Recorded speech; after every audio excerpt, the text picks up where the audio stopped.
Good morning mga farmblad. New property po, binabenta. 5.10 hectares po. 5.10 hectares. Tabi po siya ng Pede Road. Ayan po, pasok po dito kahit anong uri ng sasakyan. Ayan po, dito po sa part na to, medyo elevated ng konti. Saka dito. Pero di naman siya ganun ka-heli. Kumbaga, banayad pa lang din naman. Kayang lakarin. Ayan po, may linya na rin po ng kuryente. Saka ang good thing po nito, may mga tanim din po siya pa ilan-ilan po ng nyog. Ang good thing sa property pa, napakamura binebenta. Ayan mga farmland. Almost nasa 1.2 million. Pwede pang mabawasan o negotiable pa siya. Tax declaration lang po ito mga farmland. Pero ang sabi sa akin ng kontak ko, mayroon na daw po itong kumbaga ready na ito for transfer. Baga sa pangalan nyo na diretso. Ayan mga farmland. Ayan po. Ayan. May kasama kami ngayon. Naghanap naman sila ng pagtatayan ng poultry. Kaya lang, good thing sana ito may kaya lang sobrang laki kasi ng hinihingi nila na property o sa malaki yung malaki yung kailangan nila na area.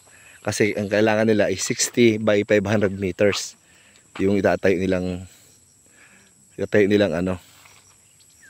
Ayan. Ito mga farmland kasama po ito. Tapos dito mga farmland, ito yung kalakihan ng lupa. Ayan po. Dito medyo banayad siya pero helipart, may nakita kong sapa doon o bukal. Ayan. Ayan mga farmland. Ayan. Sama po dito. Kuya Arnold, kasama pa ba yun doon? Sa may kawayan. Tapos doon sa yun, area na yun. 50 meters lang yata ito. Frontage. Yan po ang inaano ko dito. By the way, murang-mura pa rin po siya. Talaga. At the same time mga farmland, mula po sa National Highway, 7 minutes drive lang po siya. At the same time, almost nasa 2 kilometers na mula sa National Highway. Ayan po. Tapos maganda rin po ang daan. May dadaanan pong rough road, may dadaanan din pong cemented. Saka ang maganda sa property, mayroon na pong ilog o parang bukal na pinagdaloy ng tubig. Mga farmland. Ayan, may linya po ng kuryente. May ilang piraso ng nyug. May mga saging. Ayan po. Goods na goods po ito mga farmland. Pwede po ito sa inyo. Ayan. Tapos, may extension pa rin daw po siya.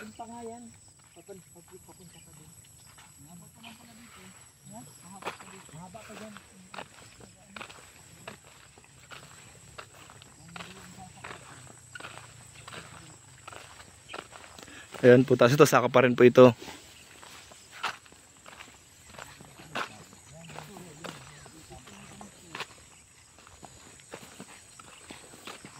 Ayan, malaman natin mamaya, quick pepper.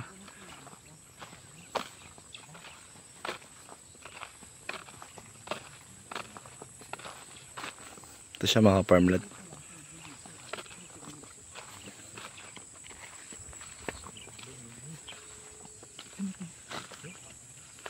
Ayan mga farmland.